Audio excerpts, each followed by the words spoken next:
sa akin. Ano yung boy? Ano to ko is, once per turn may extra normal ako na. Tapos, activate, pause, declare ako ng hindi ko control na Arcmania, discard ako ng spell trap. Pag nag-good ka doon, out ako nun. Tapos pag ginamit ko yun, bawal na ako mag-special summon outside the Pagka nakadestroy ako na sa monster sa field. Pag like yung dinastroy ko, kasi may control ng Arcmania, pwede ko special summon. Tapos pwede ulit ako mag-set. ang dinastroy.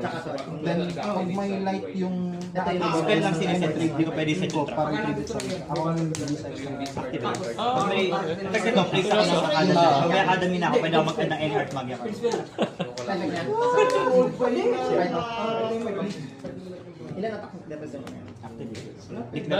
Arcmania Litera. Nag-scope na ako. Bago pa mag-result. Effect, may Arcmania ako na control. So, pag nasamon siya, balik ako ng any spell. At least experience mo na. Blue eyes.